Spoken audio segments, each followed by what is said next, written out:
Let's go down Western Avenue. Now, you ever eat at Vivian's? Yes. Right. I used to eat at Vivian's. It's on 69th, right? We all used to eat at Vivian's. Right.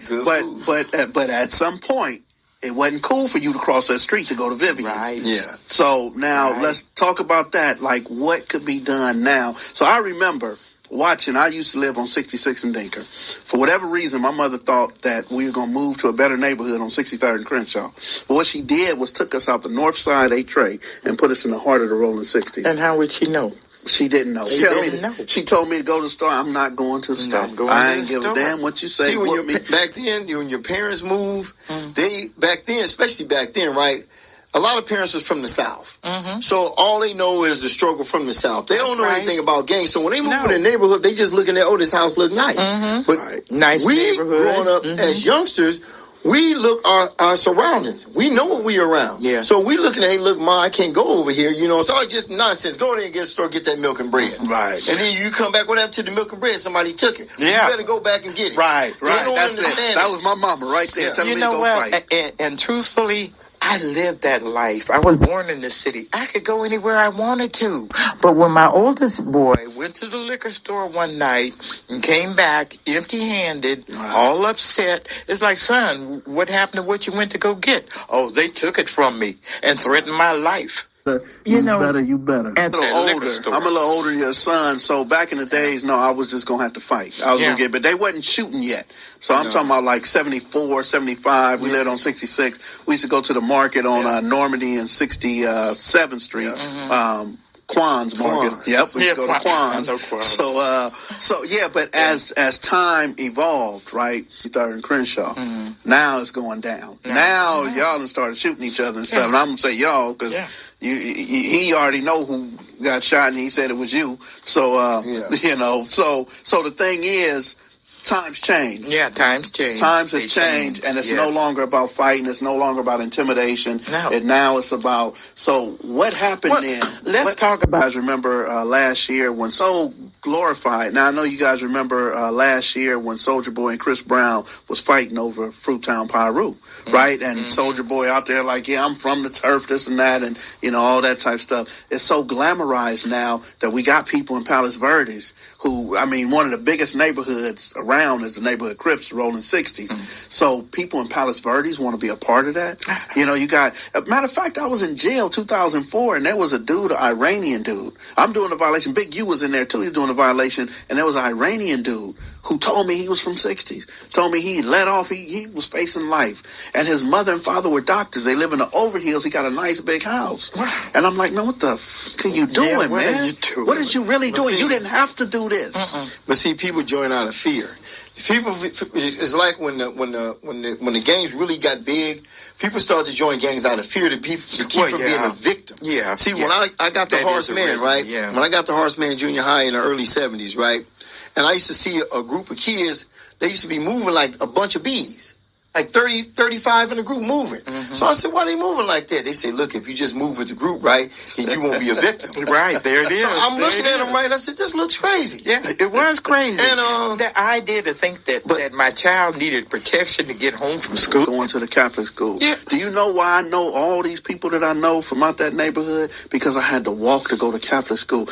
With them salt and pepper pants and that white shirt made me a victim anyway. Period. Yeah. I had to fight so I'm not going to go down 67. I'm going to go down 68. Right. But in the middle of the block, right across the street from Horseman, I don't know who lived that second, third house from the corner. Oh, yeah.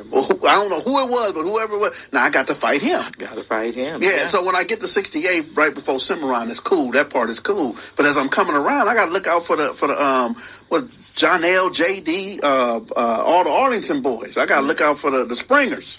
If I walk down 66, I got to look out for Stacy and Stanley, the twins, So it's on every block there was somebody who wanted to victimize somebody. This is what's so crazy. Look how things changed in your generation from what generation. Right there. And you was admiring him. He was skinny, and they were scared of him. So I was skinny, so I wanted them to be scared of me. You wanted people to be scared of you too. Here's the thing, right? Here's the thing, right? When towards the late 1960s, a lot of brothers stopped being scared. Due to riots, watch riots, they stopped being scared. Black Power this, this here and that. And they start being scared. So they didn't have no more, the Deep South, waving a handkerchief over my head, step and fetch it. Those days was over with. But here's the problem with that. Once you stop being scared and you start taking on this tough persona or this image, then you let it get out of hand. I'm tougher than you. I'm tougher than you. That it ain't no different from a lynch mob. A lynch mob be scared to come at you, but all it takes is one person to pump it up. Right. Once he pump it up, everybody else is tough. That influence. The same thing with gangs. Once you get one person to say, hey, look, this is what we're going to start. We're going to start this gang here, right? Someone say, I don't know, man.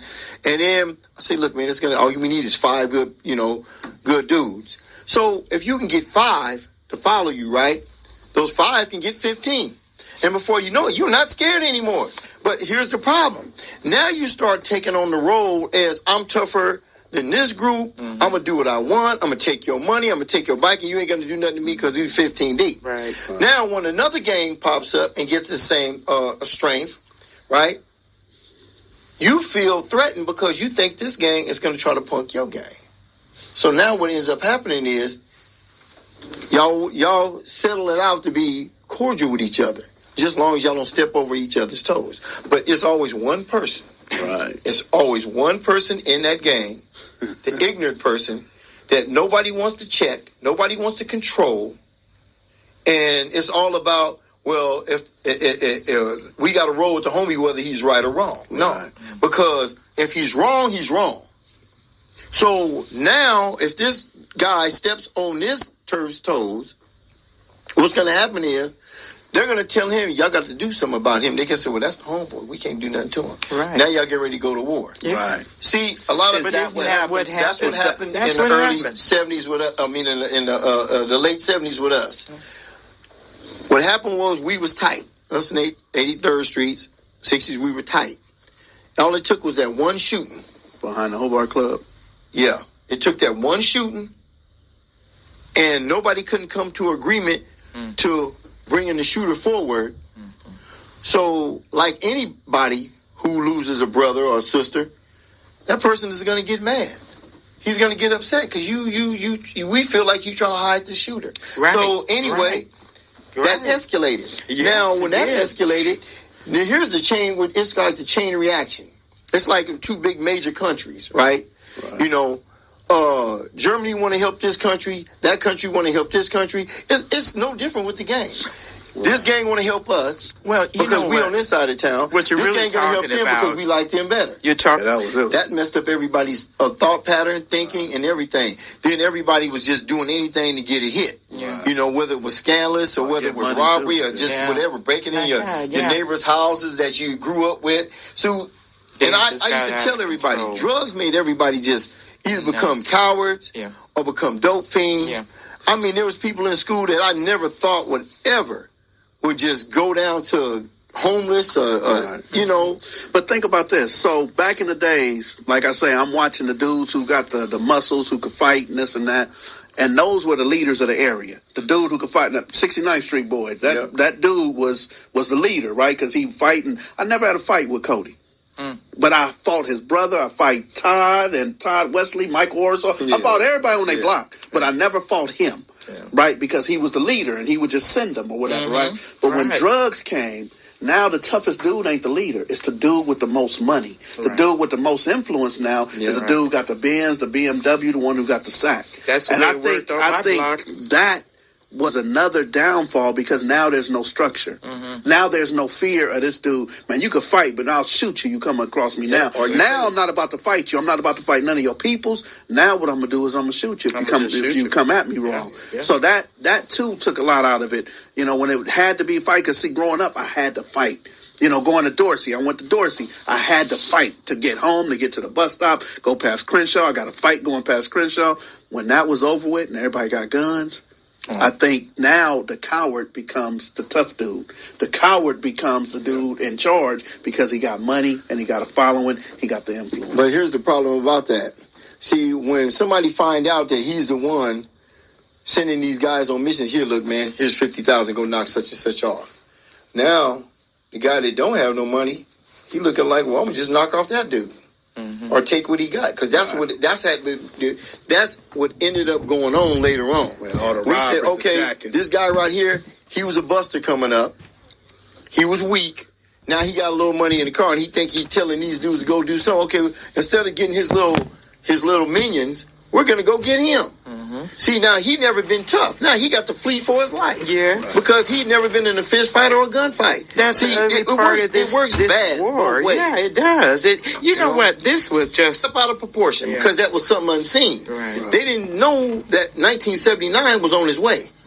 So they made that like really, really, really the just disastrous. When 79 hit, anything that happened back in the early 70s was minute to what happened in 79 because it got worse. It exploded. It did. People were dropping. You know what? My reference, beginning of the Ghetto Bird.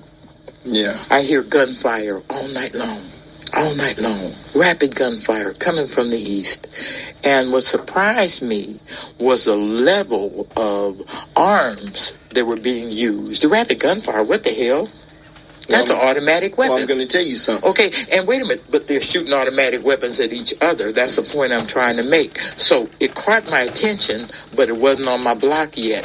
Not yet, but it was coming that way. See, so we raised our children trying to migrate through the environments surrounding them, and it's all the kids that they grew up with. It's a whole neighborhood. And when you say that the money was the appeal in those years, it was, because all the young men that our kids grew up with, not all of them, but a majority of them, followed the guy with the money.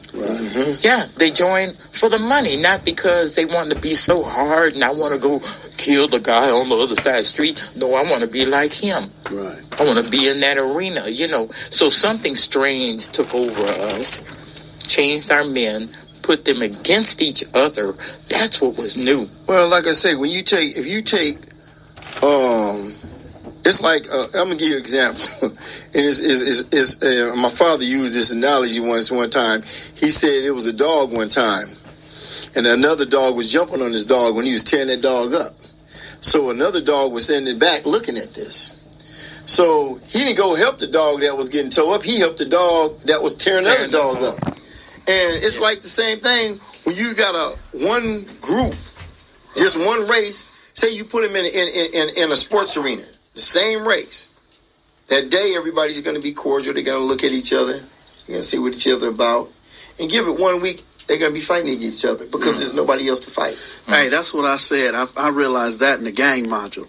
When there's nobody else to trip on, we turn and trip on each other. We turn and trip on each other. Look, let me tell you something, man. It's no different from when you in a cell and you get a person to come in your cell and you hadn't seen him since school. He was one of your boys. Y'all get up there, y'all talk and laugh about how y'all used to go to clubs, do this and do that and do this. But after a while, those stories get old. So as soon as he say something that you don't like, you snap at him. And he's like, hey, man, I thought we were cool. Yeah, man, but I don't want to hear it today. Yeah. See, you only can sit up there and listen to and be around a certain person for so long before his company gets old and stale. Yeah. So it's the same thing back in the days when that area was predominantly black. We didn't have nobody else to trip on. So we tripped on each other. But now, over a course of years, due to the fact is, you know, you got Hispanics that moved in now, and especially in the prison system, right? Now, after the LA riots, a lot of the black gangs in prison ended up banding together because now they finally had realized we can't fight each other because every other race is going to turn on us. Yes. Right. See, they finally realized it, but it took the LA riots to finally figure that. Now, don't get me wrong. We tried to band together when something happened back before the LA riots. But after the LA riots, a lot of guys kind of woke up and said, hey, wait a minute. You know what I'm saying? Look what's going on out there in the streets. Look what's going on. You know what I'm saying? Look what happened. Look how they treat us when it comes to us getting pulled over for to pull out your wallet. Like Richard Pryor once said, you know, I'm reaching for my wallet to not get shot. He made that statement back in the 70s, and it's still true to this day. Philando Castile. Right. Philando Castile. He's reaching for his car. He wasn't even reaching for his weapon. He reaching for his legal permit to carry. The permit to carry, right. Exactly. You see, and so Or unless some judge just got ridiculous and just gave you a flat 300. See, now you can go to jail, get a life sentence for non-murder. Right. All you got to do is just strike out. Yeah. Right. 25 for that strike. You're going to get 15 for this, for carrying that. Or you're going to get 1 year for each bullet that was in the gun. Right. You was a gang member, 10 year enhancement. By the time they add it up to about, 75, 85 years to life, you know what I'm saying? Now you're ready to cut your wrist. But the thing about it is, you should have thought about that at the start. Well, this is a good part to get you to talk about being involved in that Scared Straight program, because I've always believed them, right? We caught the kids that was coming from junior high, sometimes elementary school, junior high school, and sometimes high school.